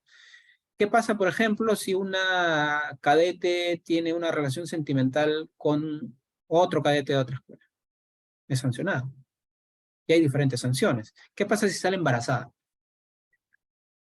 Dirán que, bueno, ya se interrumpe la formación rígida que deben tener, sí, seguramente, ¿no? Pero eh, para eso se tienen que establecer procedimientos, se tienen que establecer pautas, no se tiene que sancionar con la expulsión a la cadete, ¿no? Porque es parte de la vida, en algún momento seguramente ser padres o madres, ¿no? Y hay casos en los que se ha destituido a las alumnas y se les ha sacado de la escuela de formación. En otros casos han regresado incluso por sentencia judicial. En otros institutos lo que ha pasado es que se les da como que un plazo de un año, creo, si mal no recuerdo, ahí sí no tengo el dato exacto, o año y medio, mientras dura el embarazo, da a luz y ya luego regresa, ¿no? Regresa al centro de formación. Entonces, se dan diferentes situaciones que lo que hacen es finalmente también vulnerar derechos, ¿no? En ese lugar de privación de libertad. Y en el caso de las mujeres que están en las cárceles, pues no creo que se embaracen para ir a la cárcel, ¿no? En todo caso, se produce el embarazo en esa circunstancia de cárcel en la que se encuentran, o de la detención, y lo que hacen es llevar el embarazo pues, durante la permanencia en el establecimiento penitenciario, ¿no? Entonces, pero son tratamientos diferentes, son espacios diferentes, donde sí se vulneran derechos, ¿no? Sí se vulneran derechos, y ahí tenemos que estar atentos todos para, como decía, es como que una responsabilidad también de todos como sociedad, ¿no? El revertir todo esto pasa por decisiones también de todos como ciudadanos, ¿no? Más allá de las decisiones que tienen que tomar las autoridades a través de las políticas públicas. Muy bien. Sonia, adelante, por favor, no sé si puedes, si tienes acceso. Buenas noches, doctora. Buenas noches, doctor. Excelente su exposición. Doctor, consulta y además una opinión. Pero cuando una persona, bueno, estamos hablando de las mujeres, ¿no? cuando cometen un delito. Se supone que cometen un delito y ellos mismos prácticamente pierden los derechos. Pero ahora, al escucharlo a usted, o sea, se menciona que tienen muchos derechos, ¿no? Más que nada lo básico, como usted dice, en el centro penitenciario donde quedan, ¿no?, reclusas. Pero, ¿qué hacer mediante eso? Como vemos nosotros en la realidad ahorita, penales no hay en construcción. Cada vez el hacinamiento es, digamos, más crítico. Como se ve también que, digamos, hacinamiento, los niños también, como dicen, ¿no? En un compañero creo que preguntó, se embarazan dentro del penal, la criatura creo que solamente tiene el derecho a estar con la madre, creo que hasta los 3 años de vida, de ahí tienen que darlo a un familiar, o sea, pero estamos hablando de unas personas maduras, ¿no? Claro, porque el resto sale, digamos, los niños, los jóvenes van a otro tipo, ¿no? Al penal, ¿no? A la cárcel, ¿no? Ya, claro. Pero, o sea, pese que están privadas de su libertad, digamos, se embarazan, ¿y qué tipo de vida lleva esa criatura cerrado?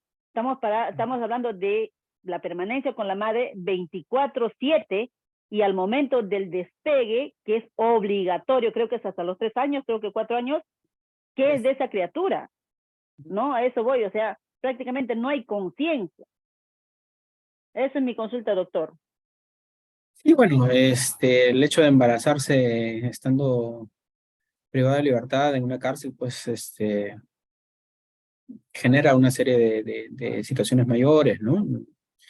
No podría yo, calificar si eso es bueno o malo porque no me corresponde, ¿no? Pero sí lo que hace, o lo que pasa es que eh, el propio sistema penitenciario no está preparado para eso, ¿no? Y de repente en esta reforma que se va a hacer se pueden tomar en cuenta algunas situaciones, porque lo otro es que también entender que los niños, pues, igual padecen en la cárcel como las mamás, ¿no? Y no han cometido ningún delito, ¿no? Y por lo tanto ahí la necesidad de que el Estado brinde a ese niño, a esa niña, porque máximo pueden estar 3 años, eh, el acceso a lo básico, ¿no? La salud, la alimentación, un lugar o un entorno más o menos adecuado, ¿no? Imagínese un niño o una niña que esté 3 años en una cárcel, ¿no? O sea, no debería pasar eso, ¿no? Pero bueno, y en todo caso el Estado tendría que generar alguna situación que no sea tan eh, que no afecte tanto a estos niños y a estas niñas, ¿no? Pues todo un tema de conversación y discusión, pero lo que quería en la presentación era hacer visible justamente eso, ¿no? Como que no se normalice, ¿no? Y este espacio justamente nos da la razón, ¿no? Estamos hablando ya de esto, estamos reflexionando sobre esto, ¿cómo es posible que se embarace? Bueno, efectivamente, ¿qué hacemos frente a eso? ¿Cómo es posible que hayan niños y niñas hasta los 3 años con sus madres en las cárceles y que no puedan tener o que no se haya establecido dentro del Estado una posibilidad de atención médica? O sea, no existe formalmente. O sea, el sistema penitenciario no tiene presupuesto para eso. Entonces, son temas que tienen que ir cambiando, ¿no?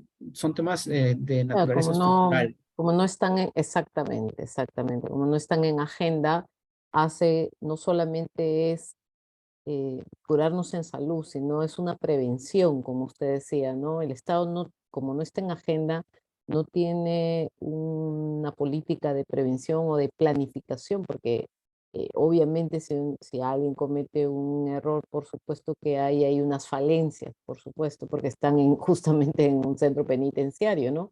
Y eso hace que embarazarse en un centro penitenciario no sea, eh, digamos que lo más idóneo, ¿no?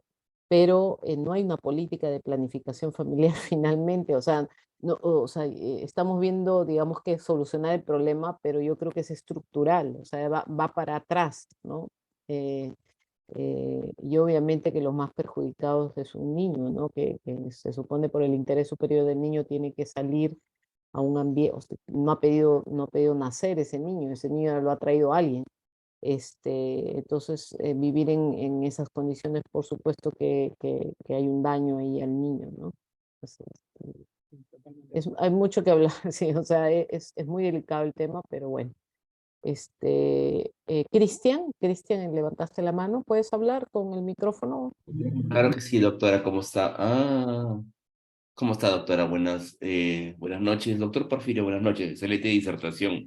Gracias. Para ampliar el tema quizás, y al final con una pregunta, en relación a las escuelas de formación de la policía, hablo de la policía, no conozco el de las Fuerzas Armadas, pero en la policía hasta hace 5 años, por decisión política, se aperturaron escuelas casi en todos los departamentos del Perú. Y estas escuelas eran mixtas. Entonces, originaron parte de la consecuencia negativa, originaron que muchas alumnas salgan en estado de gestación. Sí, si bien es cierto, al principio, como era un tema nuevo, se abordó con la expulsión, porque evidentemente no mirábamos los derechos y no mirábamos la posición castrense de un centro de formación militar policial. Se subsanó con el tiempo también inmediatamente, no tardó mucho en subsanarse, y la alternativa fue que dure el tiempo de gestación y dé a luz y pasen los 3 meses posparto, la alumna, si deseaba, podía volver a incorporarse, pero evidentemente no a su promoción, sino a la promoción que le correspondería. Sí, y recuperaba sus 3 años de formación académica o lo que disponga el gobierno, porque si bien esta es una carrera técnica que dura 3 años, el policía no siempre egresa en los 3 años, sino en mucho menos tiempo. Actualmente la policía femenina solamente cuenta con una sola escuela, que es la escuela de San Bartolo. Ya no existe Sí. policía femenina en provincias, en ninguna provincia. Solamente San Bartolo con las instructoras, y esto ha mejorado muchísimo. En ese sentido, aminoramos muchísimo la agresión, la tortura, los embarazos, cada uno en el término que corresponda. Adicionalmente, en la policía, si bien es cierto, somos castrenses y jerarquizados, no escapamos, y las Fuerzas Armadas me imagino lo mismo, a las agresiones que puedan tener el personal femenino. No solamente una agresión sexual, violencia familiar existe muchísimo. Es una parte bastante incrementada de investigaciones, según la ley 3714, que es la ley de régimen disciplinario de la policía, pero también tenemos diferentes tipos de agresiones a las mujeres. Entonces, en ese tema, ahora, le pregunto, la pregunta va, ¿en Defensoría podemos conocer las denuncias que pueden hacer las policías? Porque yo, a ver, me pongo en el caso de ella, ¿no? Denunciaría yo, su oficial de tercera, el menor grado en la policía, su oficial de tercera, ¿podría denunciar a un teniente que me hizo tocamientos indebidos o me hizo proposiciones cuando sé que es jerarquizado y posiblemente la investigación administrativa pueda revertirse en contra de la suboficial que denunció? ¿Tenemos alguna encuesta, alguna medición que ve Defensoría? Es la pregunta, doctor. Gracias. Gracias, Cristian. Bueno, sí, la respuesta a la pregunta es sí, se puede acudir a la Defensoría, ¿no? Pero también tomando en cuenta las competencias nuestras y tomando en cuenta el hecho que usted menciona, que supongamos un hecho de abuso sexual o de tocamiento indebido es un delito. Por lo tanto, eso tendría que investigarse más allá de la sanción administrativa que pueda haber a través de inspectoría, de la policía. Es un delito que tiene que conocerse a través del Ministerio Público, ¿no? Entonces, podríamos nosotros recibir la queja, porque nosotros recibimos la queja, y podríamos hacer la coordinación con el Ministerio Público para que intervenga, ¿no? Y para que pueda, dentro de sus atribuciones, hacer la investigación que corresponde, ¿no? Pero sí, sí se puede, ¿no? Y solo un paréntesis ahí en relación a las escuelas de formación en el caso de las suboficiales, ¿no? El informe que les mencionamos, el que hemos dado cuenta, justamente tiene información del el Centro de Formación de San Bartolo. Personalmente he ido a hacer la supervisión. Así que sí, de alguna manera conocemos cómo está organizado. Sabemos de los antecedentes también que han habido y entiendo también que hay una decisión de reducir el número de escuelas de formación No sé si finalmente se llegó a cumplir. Vino ya todo el tema de la pandemia y no se pudo conocer, pero entendía que algunas escuelas de formación iban a desaparecer y se iban a fusionar a otras regiones donde había una mayor cantidad de personas, ¿no? Entonces, pero no sé finalmente cómo quedó eso.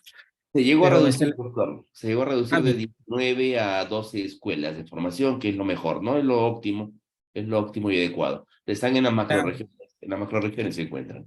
justamente ahí, gracias la actualización de la información, porque sí, efectivamente, en algunos lugares, pues, como que no eran las mejores condiciones, ¿no? Como para tener ahí a los alumnos, a los estudiantes. Y tomando en cuenta que cuando hay una precariedad en relación a la formación, también esa precariedad y esa experiencia finalmente lo que hace es trasladarse a la función cuando ya se ejerce, ¿no? Cuando se sale de la escuela. Entonces, a los alumnos, a los cadetes, hay que darles pues la mejor formación y las mejores condiciones y respetarles también sus derechos, ¿no? Para que también eso finalmente cuando se salga, pues sea...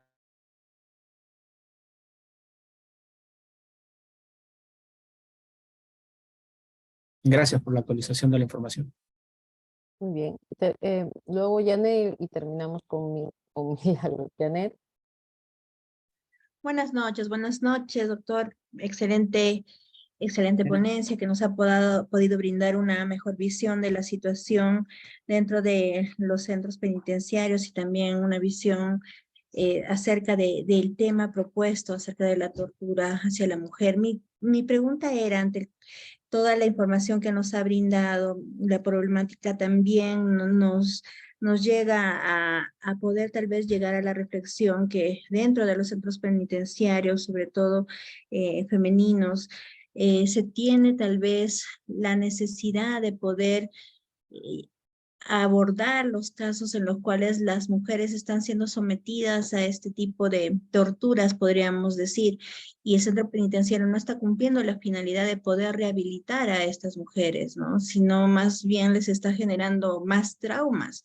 Entonces, dentro de esta posición, cada centro tiene también un departamento psicológico que también debe de brindar ese soporte emocional, pero están cumpliendo realmente la misión de poder rehabilitar a las mujeres para poder reinsertarlas a la sociedad, o es que en los centros penitenciarios se está gestando un problema mucho más grande. Entonces estas mujeres al cumplir su condena pues salen y no con una solución, no rehabilitadas, sino mucho más afectadas. Entonces, ¿qué tipo de solución se presenta dentro de los centros penitenciarios? ¿Realmente se está cumpliendo con el objetivo? ¿Qué abordaje también están recibiendo estas mujeres al salir de la cárcel? Entonces, la pregunta en sí es poder saber qué abordaje a nivel psicológico se les está dando a las mujeres dentro de los centros penitenciarios, sobre todo a aquellas que han sido víctimas de tortura o de este tipo de violencia. Bueno, gracias, Janet. Bueno, la respuesta inicial que no hay una atención del sistema penitenciario a la salud mental de las mujeres, ¿no? No olvidemos que cuando uno ingresa a un establecimiento penitenciario, lo que hace es perder el ejercicio de su derecho a la libertad, al libre tránsito, ¿no? Pero tiene todos los otros derechos vigentes, ¿no? Y tienen que cumplirse. Y eso no sucede, ¿no? Eso no sucede. Y para ver el tema de salud mental, por ejemplo, hay un déficit de psicólogos, mucho más de psiquiatras, que el Instituto Penitenciario puede ofrecer, ¿no? Entonces, y ese objetivo de resocialización, de reinserción en la sociedad a través del estudio, del trabajo, en fin, de las actividades que se puedan realizar en un establecimiento penitenciario, pues no se cumplen, ¿no? No podría decir yo algo mejor que eso, ¿no? Ahora, hay una oportunidad efectivamente para mejora, que es el anunciado o la anunciada reorganización que se ha indicado hace unos días. por el ministro de Justicia, el mismo señor Yaqui, que es el jefe del Instituto Penitenciario. Pero vamos a ver, ¿no? Vamos a ver cómo se plantea. Nosotros como Defensoría estamos, o hemos pedido participar en esta reorganización para un poco contribuir a que se vaya mejorando esto. Entendemos que no se va a mejorar el 100%, pero por lo menos algunas situaciones como lo que usted mencionaba, el tema de la atención de la salud mental, creo que sería fundamental, ¿no? Y otros aspectos más que tienen que ver con la reinserción en la sociedad, creo que sería fundamental, ¿no? Pero la respuesta en este momento es que no se cumple, ¿no? Y lo que hay que hacer en todo caso es aprovechar este espacio de reorganización que hay en el sistema penitenciario para, de alguna manera, tratar de que esto se vaya revirtiendo, ¿no? Es un tema estructural. Lamentablemente eso no va a cambiar por una decisión de hoy para mañana. Pasa por un tema presupuestal también y que, bueno, hay que en todo caso estar detrás para que finalmente vaya mejorándose, ¿no? Siempre cuando se habla de acceso a derechos de esta naturaleza, siempre se habla de la progresividad, ¿no? Porque no necesariamente se van a cumplir inmediatamente, pero sí la idea es que vayan avanzándose de manera progresiva y que no se retroceda en el respeto de los derechos y en el cumplimiento de las responsabilidades del Estado frente a las personas. Bien. Doctor, Milagros dice, excelente presentación, doctor. Una inquietud y sobre todo preocupación tanto vacío tanto en relación a la vulnerabilidad y atención en salud a gestantes y madres de familia que dan de lactar, se les permite y dónde las derivan su atención, o sea, ya cuando están embarazadas, si tienen que lactar, en fin, ¿no? Si tienen agresiones mayores entre ellas, ya que son privadas de la libertad también de salud. No entiendo mucho, pero supongo que tiene que ver con el tema de las gestantes y la lactancia, ¿no? Sí. Bueno, sí, gracias por esa pregunta porque nos lleva nuevamente a evidenciar la precariedad, ¿no?, del sistema penitenciario. Salvo en algunos establecimientos penales, creo que en Chorrillos es una de las excepciones. En todos los demás, pues no está pensado el tema, por ejemplo, de un espacio para lactario, por ejemplo, o para la atención de la salud de las mujeres que están en gestación, o para la atención del parto incluso, ¿no? Imagínese una mujer que está para dar a luz. ¿Dónde va a dar a luz? ¿En el penal? ¿Va a dar a luz en el centro de salud más cercano? Y si se complica, ¿a dónde tiene que ir, no? O sea, esas cosas, esas situaciones no están previstas formalmente, ¿no? Formalmente no está previsto. Lo que sucede es un poco a la libre decisión y hasta incluso voluntad de quienes están a cargo del establecimiento penitenciario, quien está de turno en ese momento. De repente el parto pues se da en la madrugada y hay alguien de turno, ¿no? Entonces un poco va viendo qué hacer, ¿no?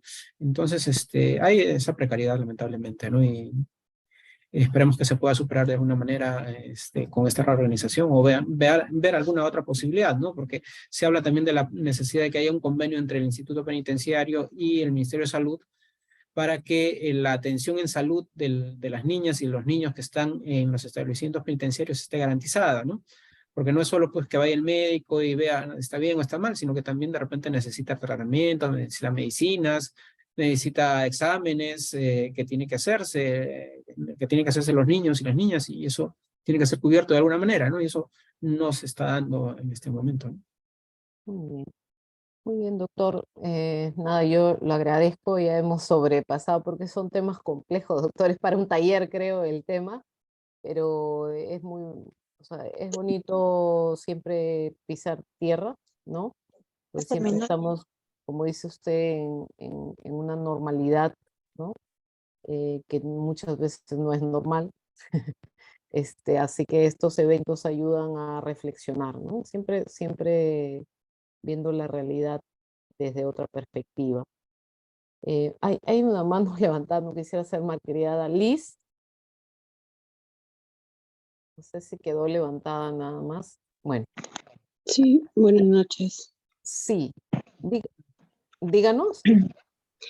Sí, en realidad el tema del ponente es muy interesante.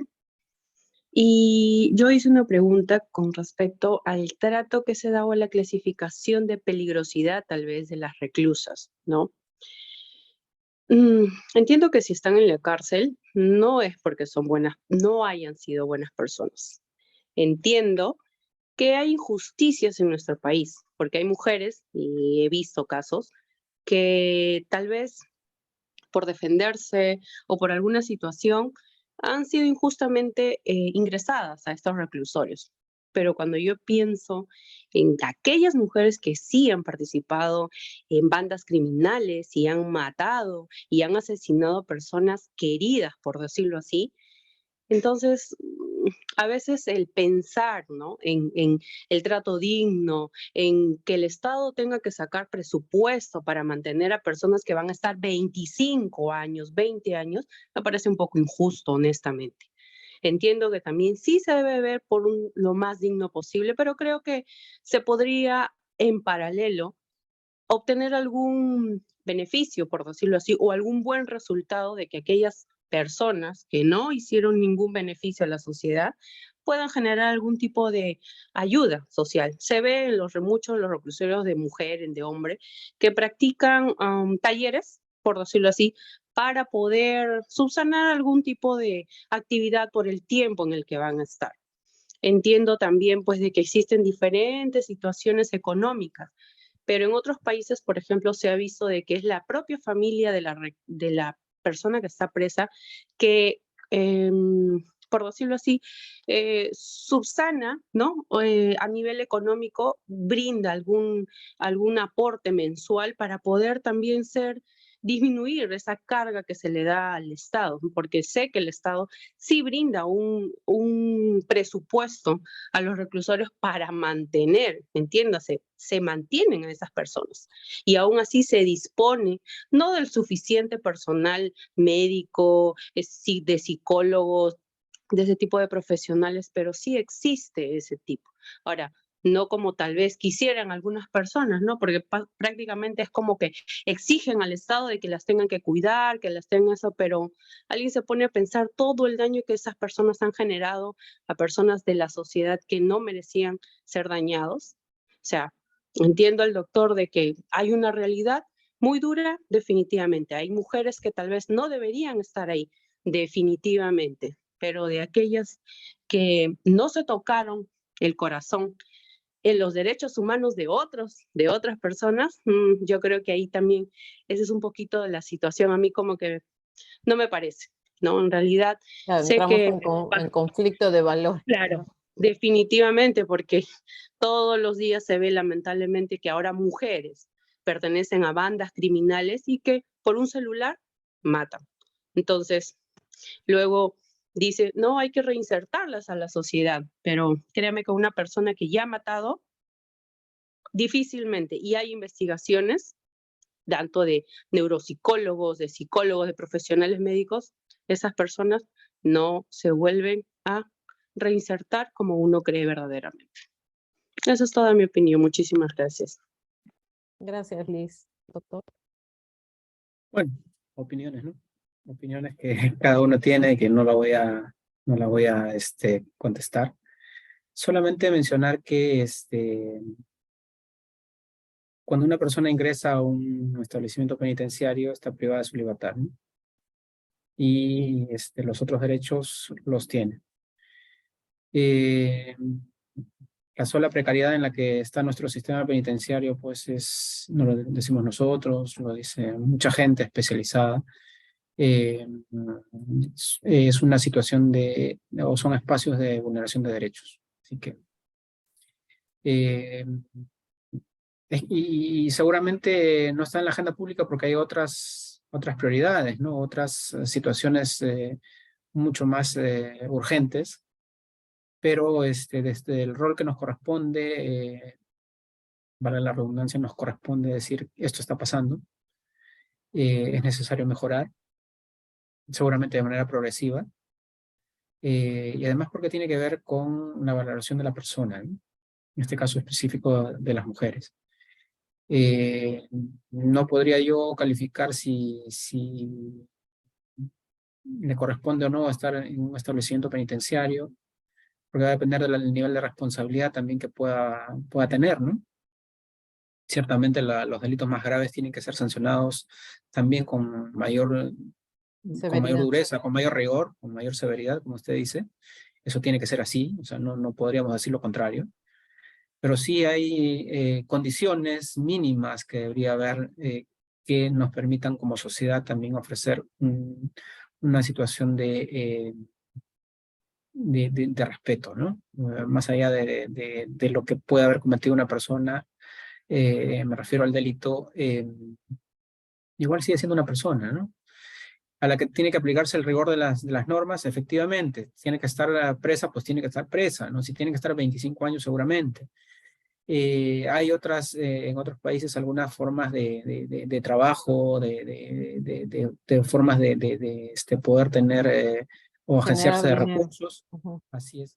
Incluso en el Perú hay, en el sistema penitenciario hay una estrategia que se llama, se me fue el nombre, cárceles productivas, que justamente son espacios donde internos que no son de alta peligrosidad, obviamente, eh, realizan actividades laborales y que en coordinación con la familia, pues incluso las venden afuera, hacen exposiciones, en fin, ¿no? No es que todo sea malo, ni Claro, precario, claro. ni Que supone también, entendería que dentro de la prisión y de la cárcel hay, creo que lo que quería decirle es que hay esa segmentación de peligrosidad, que usted también lo mencionó durante la cátedra, y obviamente eso que habla Liz ya se ha tocado, hay bastante estudio porque es una valoración, ¿no? Como usted dice, de la persona, em, de no volvernos también igual al daño que ocasionó. O sea, hay varios estudios sobre eso que son un poco más internos, ¿no? Pero básicamente desde la perspectiva de esta cátedra es ver las vulneraciones de los derechos de justamente las mujeres, ¿no? Porque dentro de la cátedra de UNESCO se ve todo lo que tiene, todo lo que vulnera este, o todo lo que es la violencia de género, ¿no? Entonces, obviamente, como les digo, o sea, hay mucho detalle, tiene razón también, hay cosas ahí sueltas, pero creo yo que es porque no está en agenda, ¿no? Si estuviera, si fuera una prioridad, quizás estuviera mejor estructurado, ¿no? Pero bueno. Doctor, siempre cuando terminamos una cátedra, eh, ¿cuál es el mensaje? ¿Cuál es el mensaje? ¿Qué es lo que usted propone con esta cátedra? A ver, creo que el mensaje es una frase que siempre se menciona en el ambiente de derechos humanos, ¿no? Que nuestros derechos terminan donde empiezan los derechos de los demás. Y en ese sentido, efectivamente, si es que alguien quiere ejercer sus derechos, pues también tiene que tomar en cuenta su entorno, que alrededor hay seres humanos, quienes confesamos alguna fe, hablamos del prójimo, por ejemplo, ¿no? Y que hay que respetarlo, ¿no? Más allá de las diferencias que puedan haber, más allá de las circunstancias que se puedan presentar, somos seres humanos, y a partir de ahí el poder generar decisiones, políticas públicas, que tomen en cuenta esa esencia, ¿no? del ser humano, y que sobre todo tiene que proteger a los que están más vulnerables. En el caso específico, pues, de esta conversación es el tema de las mujeres, que pueden ser objeto de violencia, que pueden ser objeto incluso de tratos crueles, inhumanos o degradantes, e incluso en el peor de los casos hasta tortura, ¿no? Muy bien, doctor, le agradezco infinitamente. Ha sido una buena conversación, larga, pero pero nada, doctor, usted, la escuela de posgrado es su casa. Hemos disfrutado bastante de esta conversación. Es una conversación buena, concientuda, y que nos deja una gran reflexión, ¿no? En todos los aspectos, por supuesto. Somos un país libre, con expresiones diferentes, ¿no? Con un priorismo diferente cada una de las personas, así que normal. Le agradezco infinitamente, doctor, y espero tenerlo nuevamente. dando una cátedra Gracias. como esta. Gracias, doctora, por la invitación y siempre un gusto poder conversar con usted y con los colegas que están acá en la reunión. Gracias. Muy bien. Buenas noches. Gracias, doctor. Yo, por favor, inscríbanse en esa forma que está ahí en el inbox para sus certificados. Ahí se están despidiendo, doctor. Usted puede leer, puede Allá. leer los Gracias, inbox. Benjamín. Sí, gracias. Mientras que yo voy Bien, hablando de la maestría, inscríbanse, yo por me favor. despido entonces. Yo me Sí. despido. Muchas gracias. Gracias. Buenas noches. Hasta luego, doctor. Muy amable. Muchas gracias. Muy bien, inscríbanse por favor en la forma y ya saben que está abierta las inscripciones para el inicio de septiembre con la señorita Nadiuska Calderón al 977-563-885, la maestría de gestión pública y gobernabilidad.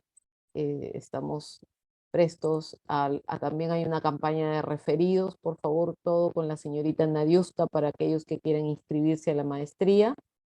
Encantadísimos de tenerlos en una maestría de gestión pública y gobernabilidad renovada, con una nueva visión y obviamente con un cambio de chip hacia una integridad, hacia la ética, a la eficiencia y a la modernización de la administración pública.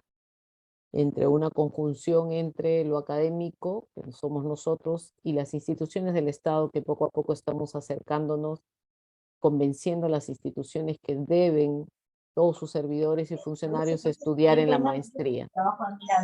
Y entonces quiere. ¿Ya? Entonces están cordialmente invitados a la maestría de gestión pública y gobernabilidad con la señorita Nadiuska Calderón al correo que está en pantalla y al celular que está en pantalla. Le agradezco infinitamente la participación en este evento.